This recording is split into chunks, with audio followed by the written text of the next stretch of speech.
from Matthew chapter 5. When Jesus saw the crowds, he went up the mountain, and after he sat down, his disciples came to him.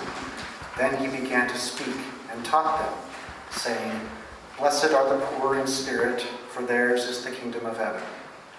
Blessed are those who mourn, for they will be comforted. Blessed are the meek, for they will inherit the earth. Blessed are those who hunger and thirst for righteousness, for they will be filled. Blessed are the merciful, for they will receive mercy. Blessed are the pure in heart, for they will see God. Blessed are the peacemakers, for they will be called children of God. Blessed are those who are persecuted for righteousness' sake, for theirs is the kingdom of heaven. Blessed are you when people revile you and persecute you and utter all kinds of evil against you falsely on my account. Rejoice and be glad, for your reward is great in heaven. For in the same way they persecuted the prophets who were before you. You are the salt of the earth, but if salt has lost its taste, how can its saltiness be restored? It is no longer good for anything, but is thrown out and trampled underfoot. You are the light of the world.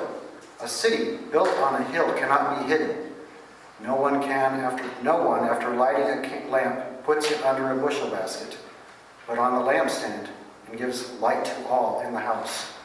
In the same way, let your light shine before others, so that they may see your good works and give glory to your Father in heaven. Do not think that I have come to abolish the law or the prophets. I have come not to abolish, but to fulfill.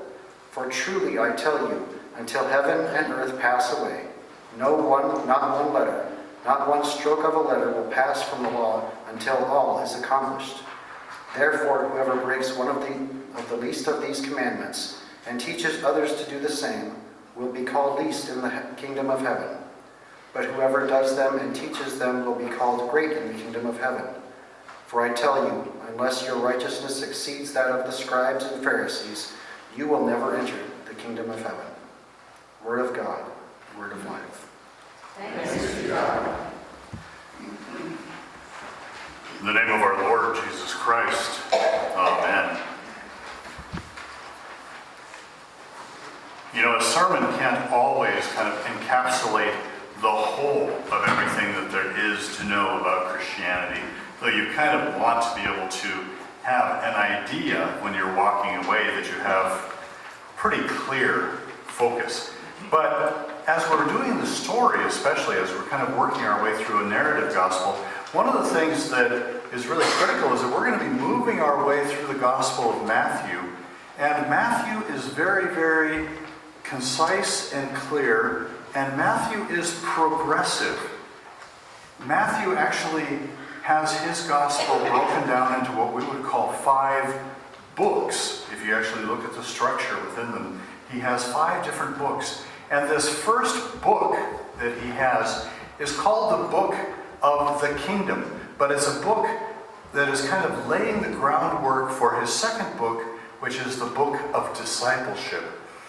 Matthew wants you to be able to see some things before you start to do. That doesn't mean we're not going to do. Christians do a lot. But he wants you to be able to kind of see things in a different way. This whole idea of blessing, as I was talking about with the kids, and it's one of those, like Ebenezer, oftentimes the word bless or blessed is used in the church. It's used by Christians. That's actually one used by a lot of people. But we kind of forgot the root of that word blessed as I was showing it to the kids.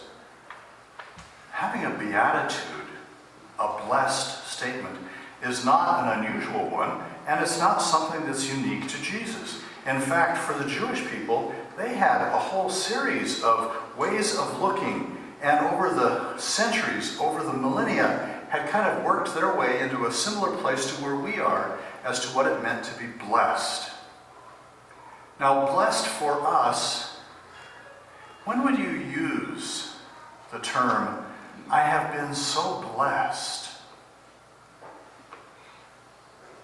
Think about it to yourself for just a minute. I have been so blessed.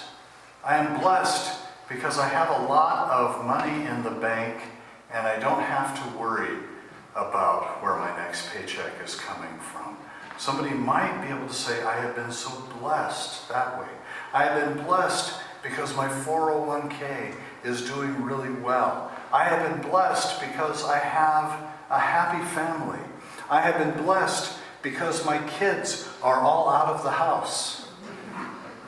And I don't have to worry about them as much anymore. I've been blessed because I have really good friends who are there for me, and it's a wonderful thing. I have been blessed by the sunshine. I have been blessed by the crisp weather that we're having. I have been blessed. Oftentimes people will say, when they've kind of come through an illness and they come out the other side and they're better again, and they'll say, oh, Pastor, I've been so blessed. I got better. But Jesus comes into this understanding of blessing, and he starts to say, this is the first of his teachings in the Gospel of Matthew. This is the first thing he has to say to people in general. Blessed. Blessed are you. And as he starts to talk, I would imagine that people would start to kick in, thinking the same way that we were just thinking as I was talking about it. But Jesus starts the whole thing off by turning the world on its ear. Not, blessed are you who are the spiritual giants. Blessed are you because your faith is so strong that you know God is right by your side and will move your hand and your mouth, and that God's presence will carry you through.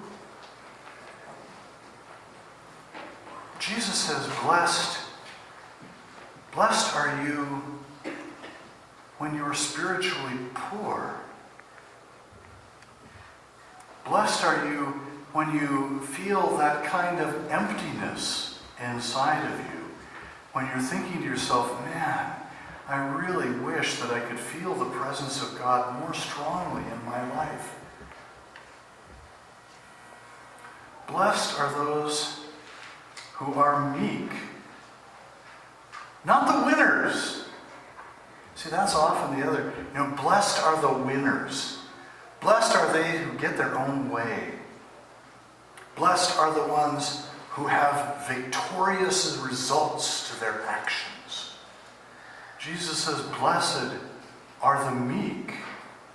That doesn't mean like sheep-like, as I've said before, but it does mean somebody who is just simply satisfied with who they are, that they're okay, that they have certain gifts, and they're able to kind of reach out and make the world a better place because of who they are, because of their meekness. Blessed are they. And I would almost think that by the time Jesus hit the second or third blessed, that the people that are listening to him as he's speaking from the mountain or from the hillside might be starting to laugh or giggle, because this is exactly the opposite of how they would have thought things were. But you see, Jesus is setting the scene. What Jesus is wanting us to do here before Jesus does anything else is to start to see things in a different way. To start to see things through God's eyes. And not necessarily to define things the way we would want them to be. Blessed are you when you're spiritually poor. And if you really think about it, you don't have it all together.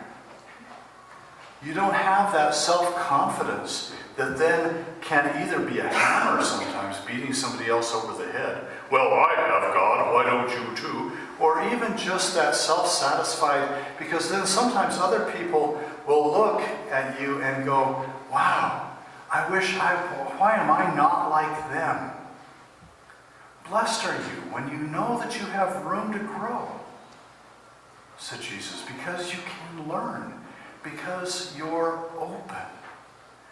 Look through all of those beatitudes, those blessings, and recognize that, first of all, any English majors here? None? Are you all scientists? A couple of years ago, I asked Karen Weatherman and I caught her off guard, so it was like, really, that was a totally unfair. But the difference between indicative and imperative. You remember that? But the difference between indicative and imperative in the English language. Imperative is you will do. You will be. And oftentimes we've looked at the Beatitudes and we've thought of them as like, you will be meek. You will be poor in spirit. But the way this is written is that it's indicative. You are. If you are poor in spirit, God is with you. God is embracing you. See, a lot of times we think it's just the opposite of that. That those who are really having a rough time, those who are mourning, those who are weeping, those who are crying, those who are feeling like they're empty, that they have been abandoned by God. And what Jesus is saying is that you need to open up your eyes and recognize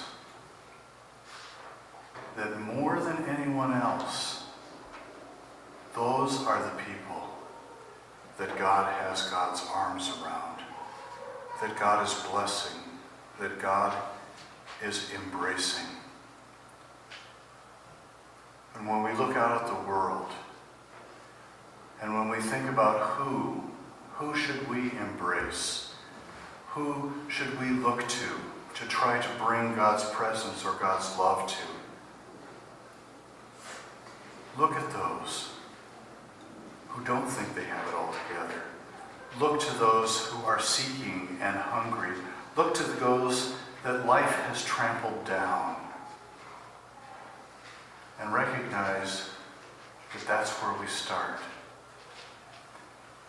What Jesus wants us to do before we do anything else is to look, to open up our eyes and to see. Because we are not here to impose Christianity.